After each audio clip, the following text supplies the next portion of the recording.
ప్రజలకు వైద్యం లేకపోయినా పర్వాలేదు, ప్రజలకు విద్య లేకపోయినా పర్వాలేదు, అభివృద్ధి లేకపోయినా పర్వాలేదు, మా నాయకుడే కావాలి అనుకునే మూర్ఖులు ఉన్న ఈ రోజుల్లో జనసేన పార్టీ ఎమ్మెల్యే ఈ ప్రభుత్వంలో వైద్య సేవలు ఎలా ఉన్నాయో ఆయన మీడియా ముఖంగా చెప్తున్నాడు.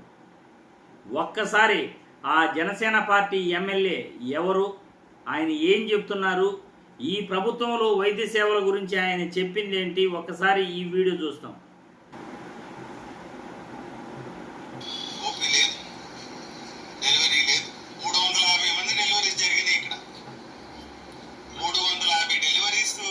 హాస్పిటల్ డెలివరీస్ జరిగాయి ఈ సంవత్సరం.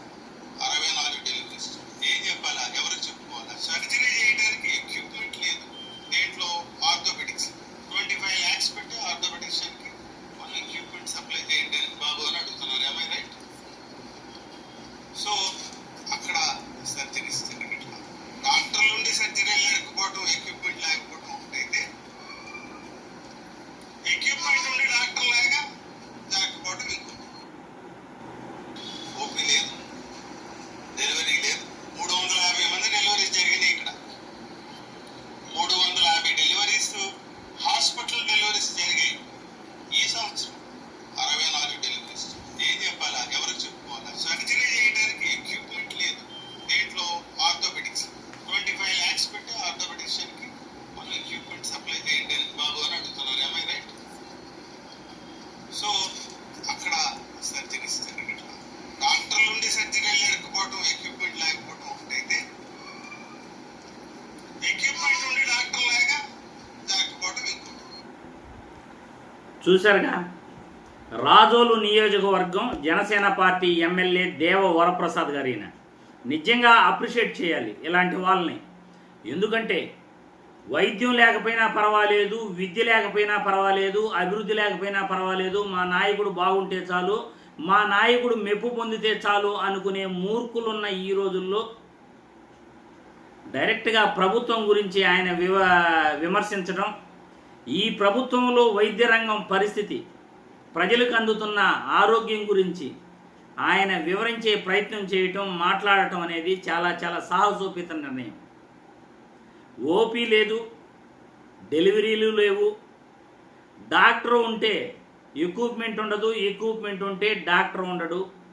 ఏం చేయాలి మేము? ఏం చేయాలి? ఎక్విప్మెంట్ లేదు, ఎక్విప్మెంట్ ఉంటే డాక్టర్ ఉండడు, ఓపీలు లేవు. గతంలో 350 డెలివరీలు జరిగినాయి, కానీ ఇప్పుడు ఈ సంవత్సరం అంతా 64 డెలివరీస్ కూడా మనం చేయలేకపోయినాం. ఏం చేసేది పరిస్థితి?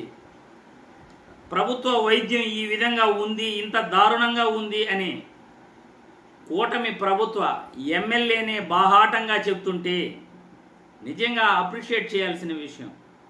ఎందుకంటే ప్రభుత్వంలో ఉండి కూడా నాయకుల మెప్పు కోసం ఆరాటపడకుండా ఉన్న విషయాన్ని ప్రజలకు తెలియజేయటం అనేది మెచ్చుకోవాలి.